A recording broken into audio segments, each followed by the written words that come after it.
കണ്ണൂരിൽ നിന്നുള്ള അന്വേഷണ സംഘം ഇപ്പോൾ നിതിൻ രാജിന്റെ വീട്ടിലെത്തിയിട്ടുണ്ട്. മാതാപിതാക്കളുടെ മൊഴി രേഖപ്പെടുത്താനാണ് അവരുടെ നീക്കം. ചക്കരക്കൽ CA ഫക്രുദ്ദീന്റെ നേതൃത്വ സംഘമാണ് എത്തിയത്. അവരുടെ മൊഴി രേഖപ്പെടുത്തുന്നതിനൊപ്പം തന്നെ ആ കോളേജിലേക്ക് പോവുകയും ആ കുട്ടികളോട് സംസാരിക്കുകയും കുട്ടികൾ ദീർഘനാളായി നേരിട്ടുകൊണ്ടിരിക്കുന്ന മാരകമായ എല്ലാ പീഡനങ്ങളെപ്പറ്റി അന്വേഷിക്കാൻ കുട്ടികളോട് തന്നെ ചോദിച്ചാൽ മതി. കോളേജ് യൂണിയനൊക്കെ അതിൽ എത്രത്തോളം സംസാരിക്കുമെന്നറിയില്ല. കാര്യം അവരും പേടിച്ചവരാണ്. നമ്മുടെ ഈ SFI KSU type college union അല്ല. മാനേജ്മെൻറ്റ് വേണ്ട കുറച്ച് കുട്ടികളെ പിടിച്ചു വെച്ചിരിക്കുന്ന കോളേജ് യൂണിയൻ എന്തുവാണെന്നാണ് കേൾക്കുന്നത്. അപ്പോൾ കോളേജിൻ്റെ പരിപാടികൾക്ക് മാത്രം ഉപയോഗപ്പെടുന്ന കുട്ടികളാണ്. അപ്പോൾ അവരെയും ഈ സാധാരണ അടിച്ചമർത്തപ്പെട്ട കുട്ടികളുടെ ഗണത്തിൽ മാത്രം പിടിച്ചാൽ മതി. വിദ്യാർത്ഥി രാഷ്ട്രീയമുള്ള കോളേജല്ല അത്. ഉണ്ടെന്നുണ്ടെങ്കിൽ ഇത്രത്തോളം അക്രമങ്ങൾ നടക്കുമോ, അല്ലെങ്കിൽ ഈ പറയുന്ന വൃത്തിയോടൊക്കെ പറയാൻ ഈ അധ്യാപകർ എന്തായാലും തയ്യാറാവില്ല. അപ്പോൾ അത്തരത്തിൽ ഇതിന് മാത്രമല്ല സമാനമായ അനുഭവങ്ങൾ നേരിടേണ്ടി വന്ന, നേരത്തെ നമുക്ക് മെസ്സേജ് അയക്കുന്ന ആത്മഹത്യയുടെ വക്കിലാണ്, വീട്ടുകാരെ രക്ഷിതാക്കളെ ഓർത്ത് മാത്രമാണ് ചെയ്യാത്തത് എന്ന് പറയുന്ന ഒരുപാട് വിദ്യാർത്ഥികൾ അവിടെയുണ്ട്. അപ്പോൾ അവരോട് ചോദിച്ചാൽ തന്നെ കാര്യം മനസ്സിലാവും. അതുകൊണ്ട് ഇവിടുന്ന് മൊഴിയെടുക്കലിനേക്കാൾ കൂടുതൽ പ്രധാനം ആ കോളേജിൽ പോയി ഈ പറയുന്ന രക്ഷിതാക്കളുടെ ഈ പ്രാപ്ടിയൻ കൈകളിൽ നിന്ന് കുട്ടികളെ ഒന്ന് മോചിപ്പിച്ച് അവരെ സേഫാക്കി നിർത്തി അവരുടെ ഭാവിക്ക് ഒരു കുഴപ്പമില്ല എന്ന് ഉറപ്പ് നൽകി അവരോട് ചോദിച്ചാൽ അവർ കാര്യങ്ങൾ കൃത്യമായി പറയാൻ തയ്യാറുള്ള കുട്ടികൾ തന്നെയാണ്, പാവം കുട്ടികളാണെങ്കിലും. ജിബിൻ JB വിവരങ്ങൾ വെച്ചിരുന്നു. ജിബിൻ, ഈ നിതിൻ രക്ഷകർത്താക്കളോട് പറഞ്ഞ കാര്യങ്ങൾ, സഹോദരിമാരോട് പറഞ്ഞ കാര്യങ്ങളൊക്കെ നേർക്കുനേർ ചോദിച്ചറിയാനാണോ അന്വേഷണ സംഘം അവിടെ എത്തിയിരിക്കുന്നത്? ഈ പറഞ്ഞ ലോണാപ്പിൽ നിന്ന് വ്യത്യസ്തമായി കൃത്യമായ അന്വേഷണ വഴിയിലേക്ക് അന്വേഷണ സംഘം എത്തി എന്ന് കരുതാമോ? തന്നെയാണ് ഹാഷ്മി. കാരണം ഈ ചക്കരക്കൽ CI ഫക്രുദ്ദീന്റെ നേതൃത്വത്തിലുള്ള സംഘമാണ് ഇപ്പോൾ നെടുമങ്ങാടുള്ള നിതിൻ രാജിന്റെ വീട്ടിലേക്ക് എത്തിയിരിക്കുന്നത്. കാരണം ഈ ഒരു മരണത്തിന് തൊട്ടു പിന്നാലെ തന്നെ കുടുംബം ഗുരുതരമായ ആരോപണങ്ങളാണ് ഉന്നയിച്ചിരുന്നത്. അതിൽ കുടുംബം എടുത്തു പറയുന്ന കുറച്ച് കാര്യങ്ങളുണ്ട്. അതായത് നിതിൻ രാജ് എല്ലാ ദിവസവും കോളേജിൽ ഈ പ്രശ്നങ്ങൾ ഉണ്ടായ സാഹചര്യത്തിൽ എന്തൊക്കെയാണ് അന്നത്തെ ദിവസം കോളേജിൽ നടന്നതെന്നുള്ള കാര്യങ്ങൾ കൃത്യമായി സഹോദരിമാരെ വിളിച്ച് വിവരം അറിയിച്ചിരുന്നു. പ്രത്യേകിച്ച് 2 സഹോദരിമാരാണുള്ളത്. ഈ 2 സഹോദരിമാരെയും ഓഡിയോ കോളിൽ കോൺഫറൻസ് കോൾ ഇട്ട ശേഷം ഓരോ ദിവസവും കോളേജിൽ നടക്കുന്ന കാര്യങ്ങൾ കൃത്യമായി ചേച്ചിമാരെ നിതിൻ രാജ് അറിയിച്ചിരുന്നു. അത് മാത്രമല്ല, അതുമായി ബന്ധപ്പെട്ടുള്ള തെളിവുകൾ ഉൾപ്പെടെ ചേച്ചിമാർക്ക് നിതിൻ കൈമാറിയിട്ടുണ്ടെന്നാണ് ആദ്യ ദിവസം തന്നെ നിതിന്റെ രണ്ടാമത്തെ സഹോദരി സംസാരിച്ചപ്പോൾ പറഞ്ഞിരുന്നത്. അത്തരത്തിലുള്ള കാര്യങ്ങൾ കൂടി ഈ കുടുംബത്തിന്റെ ഭാഗത്ത് നിന്ന് കൃത്യമായി ശേഖരിക്കുന്നതിന് വേണ്ടിയിട്ടാണ് ഈ അന്വേഷണ സംഘം കണ്ണൂരിൽ നിന്ന് നിതിൻ രാജിന്റെ വീട്ടിലേക്ക് എത്തിയിരിക്കുന്നത്. ഇപ്പോൾ മാതാപിതാക്കളുമായി സംസാരിക്കുകയാണ്. മാതാപിതാക്കളോട് സംസാരിച്ച ശേഷം ഈ മുറിക്കകത്തുള്ള നിതിന്റെ സഹോദരിമാരുമായി ഇപ്പോൾ സംസാരിക്കുന്നതിന് വേണ്ടി അന്വേഷണ സംഘം അകത്തേക്ക് പോയിരിക്കുകയാണ്. കൃത്യമായി, അതായത് ഈ കുടുംബം പറയുന്ന കുറച്ച് കാര്യങ്ങളുണ്ട്. കുടുംബത്തിന്റെ കയ്യിൽ ചില നിർണായകമായ ഓഡിയോ സന്ദേശങ്ങളുണ്ട്. നിതിൻ രാജ് സഹോദരിമാർക്ക് അയച്ചിരുന്ന കാര്യം, ഈ കോളേജിൽ നിന്ന് ഡിപ്പാർട്ട്മെന്റ് HOD ആയിട്ടുള്ള റാം, അതുപോലെ തന്നെ സംഗീത ടീച്ചർ, ഈ ടീച്ചർമാർ ഡിപ്പാർട്ട്മെന്റിൽ വെച്ചും അതുപോലെ സ്റ്റാഫ് റൂമിൽ വെച്ചും മറ്റു കുട്ടികളുടെ മുന്നിൽ വെച്ച് നിതിനെ അപമാനിച്ചതിന്റെ ആ ദിവസങ്ങളിൽ തന്നെ നിതിൻ രാജ് വീട്ടിലേക്ക് അയച്ച സന്ദേശങ്ങളൊക്കെ ഇവരുടെ കയ്യിൽ തെളിവുകളായിട്ടുണ്ട്.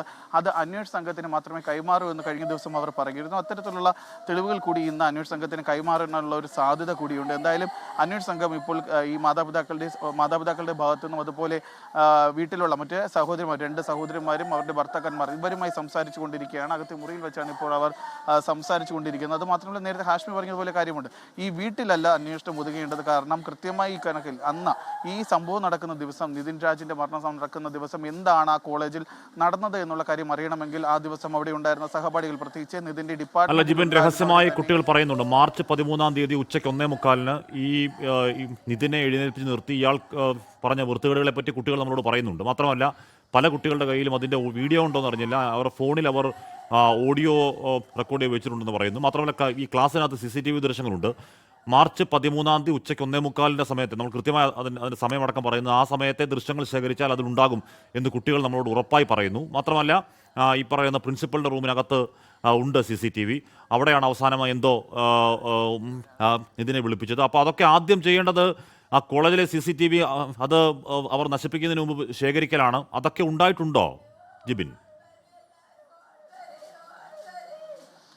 ഇതുവരെയും ഇത്തരത്തിൽ ഈ നിതിന്റെ സഹപാഠികളിൽ നിന്ന് വിവരങ്ങൾ അന്വേഷണ സംഘം ശേഖരിച്ചിട്ടില്ല എന്നുള്ളൊരു വിവരമാണ് നമുക്ക് ലഭിക്കുന്നത്. അതിന് കാരണമായി പറയുന്നത്, ഇങ്ങനെ ഒരു സംഭവം കോളേജിൽ ഉണ്ടായതിന് തൊട്ട് പിന്നാലെ തന്നെ ആ ഡിപ്പാർട്ട്മെന്റിൽ അല്ലെങ്കിൽ ആ ഇയറിലെ കുട്ടികൾക്ക് 3 ദിവസത്തെ അവധി നൽകിയവരേക്ക് വീട്ടിലേക്ക് പറഞ്ഞയക്കുന്ന ഒരു സാഹചര്യമാണ് ഉണ്ടായതെന്നാണ് മാതാപിതാക്കളും ഈ നിതിന്റെ മൃതശരീരം അവിടെ നിന്ന് കൊണ്ടുവരാൻ വേണ്ടി പോയ ബന്ധുക്കളും സുഹൃത്തുക്കളും ഒക്കെ പറയുകയും ചെയ്തത്. അവർക്ക് പോലും നേരിട്ട് ഈ കുട്ടികളുമായി സംസാരിക്കാൻ ഇതുവരെ സാധിച്ചിട്ടില്ല. ഈ നേരത്തെ ഹാഷ്മി പറഞ്ഞതുപോലെയാണെന്നുണ്ടെങ്കിൽ 1:30 മണിയോട് കൂടി ക്ലാസ് റൂമിൽ അത്തരത്തിലൊരു സംഭവം നടന്നിട്ടുണ്ട് പറഞ്ഞിട്ടുണ്ടെങ്കിൽ അത് ശരിവെക്കുന്നതാണ് ഈ മാതാപിതാക്കളും സഹോദരി പറഞ്ഞിരിക്കുന്ന കാര്യം. കാരണം അവർ പറയുന്ന ഒരു കാര്യമുണ്ട്, ഈ മരണം സംഭവിക്കുന്ന ദിവസം ഉച്ചയ്ക്ക് 11:30 മണി വരെയും നിതിൻ രാജ് കുടുംബാംഗങ്ങളുമായി സംസാരിച്ചിരുന്നു, അച്ഛനെ വിളിച്ചിരുന്നു, സഹോദരിമാരുമായി സംസാരിച്ചിരുന്നു.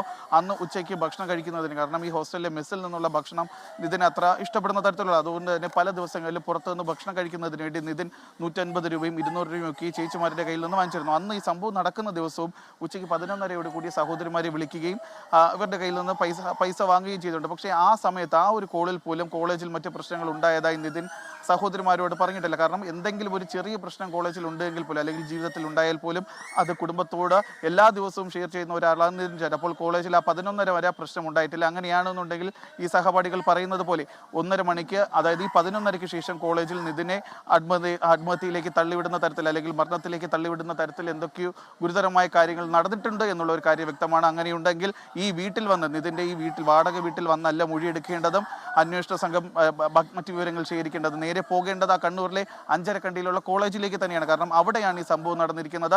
അന്ന് 11:30ക്ക് ശേഷം ഈ പറയുന്നത് പോലെ 1:30ക്ക് ആ ക്ലാസ് റൂമിൽ എന്താണ് നടന്നത്, ആ സ്റ്റാഫ് റൂമിൽ എന്താണ് നടന്നതെന്നുള്ള വിവരങ്ങൾ കൃത്യമായി ശേഖരിക്കേണ്ടതുണ്ട്.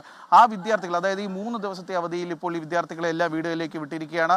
ആ വീടുകൾ അന്നത്തെ ദിവസം ആ സ്റ്റാഫ് റൂമിലും കോളേജ് ക്യാമ്പസിൻ്റെ അകത്ത് ആ ക്ലാസ് റൂമിൽ ഉണ്ടായിരുന്നത് ആരൊക്കെയാണെന്നുള്ള കൃത്യമായ വിവരങ്ങൾ ശേഖരിച്ച് ആ വിദ്യാർത്ഥികളുടെ അടുക്കൽ എത്തി കൃത്യമായ വിവരങ്ങൾ. അത് മാത്രമല്ല, ആ കുട്ടികൾക്ക് ഇനി ആ കോളേജിൽ പഠിക്കേണ്ട സാഹചര്യമുണ്ട്. മുമ്പ് നമ്മൾ സിദ്ധാർത്ഥിൻ്റെ കാര്യത്തിലൊക്കെ കണ്ടതാണ് ഇത്തരത്തിലുള്ള വിവരങ്ങൾ പുറത്തു പറയരുതെന്ന്. പുറത്തു പറഞ്ഞു കഴിഞ്ഞാൽ ഇന്റേണൽ മാർക്ക് ഉൾപ്പെടെയുള്ളവ കട്ട് ചെയ്യുമെന്ന ആ കുട്ടികൾക്ക് പോലും കോളേജ് അധികൃതരുടെ ഭാഗത്തുനിന്ന് ഒരു ഭീഷണി ഉണ്ടായിരുന്നു. സമാന സംഭവം ഇവിടെ ഉണ്ടായേക്കും. അതുകൊണ്ട് അങ്ങനെയുള്ള വിവരങ്ങൾ പുറത്തേക്ക് പറഞ്ഞു കഴിഞ്ഞാൽ ആ കുട്ടികളുടെ സുരക്ഷ കൂടി ഉറപ്പാക്കുന്ന തരത്തിൽ വേണം ഇത്തരത്തിലുള്ള മൊഴിയെടുപ്പ് എന്നുള്ള കാര്യമാണ് ഓർമ്മപ്പെടുത്തേണ്ടത്. എന്തായാലും കൃത്യമായ വിവരങ്ങൾ അറിയണം. ഈ വീട്ടിൽ ഒതുങ്ങി നിൽക്കേണ്ടതല്ല ഈ ഒരു അന്വേഷണം എന്ന് പറയുന്നത്. ആദ്യം ഈ വിവരങ്ങൾ, അല്ലെങ്കിൽ മൊഴി ശേഖരിക്കേണ്ടത് നിതിൻ രാജിനോടൊപ്പം ക്ലാസ്സിലുണ്ടായിരുന്ന സഹപാഠികളുടെയും ആ സ്റ്റാഫ് റൂമിൽ ഈ സംഭവങ്ങൾ നടക്കുമ്പോൾ ഉണ്ടായിരുന്ന അധ്യാപകരുടെയും മൊഴി ശേഖരിക്കേണ്ടത് ഏറ്റവും പ്രധാനപ്പെട്ട കാര്യമാണ് ഹാഷ്മി. കാരണം ഈ അധ്യാപകർ, അതായത് ആരോപണ വിധേയരെ ഇപ്പോൾ 2 പേരെയും സസ്പെൻഡ് ചെയ്തിട്ടുണ്ടെങ്കിൽ പോലും 2 പേരും പുറത്താണ്. അവർ എവിടെയാണ് ഉള്ളത് എന്നുള്ളൊരു കൃത്യമായ വിവരങ്ങൾ പോലും പോലീസിന്റെ കൈവശമില്ല. ഇവർ ഈ ആരോപണ വിധേയർക്ക് അവരുടെ ഭാഗത്ത് യാതൊരുവിധ തെറ്റുമില്ല എന്നുണ്ടെങ്കിൽ പിന്നെ അവർ ഈ പറയുന്നത് പോലെ തന്നെ ഒളിവിൽ പോകേണ്ട ഒരു സാഹചര്യമില്ല. അവർ അധ്യാപകരാണ്. അവർ ഈ കുട്ടികൾക്ക് ഈ അധ്യാപനം മാത്രമല്ല, പാഠപുസ്തകങ്ങൾ മാത്രമല്ല, ജീവിതം കൂടി പഠിപ്പിച്ചു കൊടുക്കേണ്ട അധ്യാപകരാണ്. ആ അധ്യാപകരുടെ ഭാഗത്തു നിന്നാണ് ഇത്രയും വലിയ ഗുരുതരമായ വീഴ്ച ഉണ്ടായിരിക്കുന്നത്. വീഴ്ച ഉണ്ടായിട്ടില്ല എന്നുണ്ടെങ്കിൽ അവർ ഈ ഒളിവിൽ പോകേണ്ട ഒരു സാഹചര്യമില്ല. അതുകൊണ്ട് തന്നെ എത്രയും വേഗം ഈ ഒളിവിൽ പോയിരിക്കുന്ന അധ്യാപകരെയും കണ്ടെത്തി ആ സമയത്ത് ഈ സംഭവങ്ങൾ, അതായത് ഈ 1:30ക്ക് ക്ലാസ് റൂമിൽ വെച്ച പ്രശ്നങ്ങൾ ഉണ്ടായി എന്ന് പറയുന്ന സമയത്ത് ആ ക്ലാസ് റൂമിൽ ഉണ്ടായിരുന്ന വിദ്യാർത്ഥികളെയും അധ്യാപകരെയും കൂടി ചോദ്യം ചെയ്ത ശേഷം മാത്രം ഈ അന്വേഷണമായി മുന്നോട്ട് പോകുന്നതായിരിക്കും ഏറ്റവും നല്ലത്. ഇപ്പോൾ എന്തായാലും ഈ വീട്ടിൽ, അതായത് ചക്കരക്കൽ CI ഫക്രുദ്ദീന്റെ നേതൃത്വത്തിലുള്ള അന്വേഷണ സംഘമാണ് ഈ നെടുമങ്ങാടുള്ള നിതിൻ രാജിന്റെ വാടക വീട്ടിലേക്ക് അല്പസമയം മുമ്പ് എത്തിയത്. ആദ്യം അവരെ അകത്തേക്ക് കയറിയ ഉടൻ തന്നെ അച്ഛനും അമ്മയും എന്തൊക്കെയാണ് തങ്ങൾക്ക് അറിയാവുന്ന കാര്യങ്ങൾ അദ്ദേഹത്തെ ധരിപ്പിച്ചു. ഈ അന്വേഷണ സംഘം അത് ചോദിച്ചറിഞ്ഞതിന് ശേഷമാണ് കൂടുതൽ വിവരങ്ങൾ ശേഖരിക്കുന്നതിന് വേണ്ടി നിതിൻ ഏറ്റവും കൂടുതൽ കാര്യങ്ങൾ ഓപ്പണായി സംസാരിച്ചിരുന്ന നിതിന്റെ 2 സഹോദരിമാരുടെ അടുക്കലേക്ക് ഇപ്പോൾ അന്വേഷണ സംഘങ്ങൾ പോയിരിക്കുന്നത്. ഹാഷ്മി.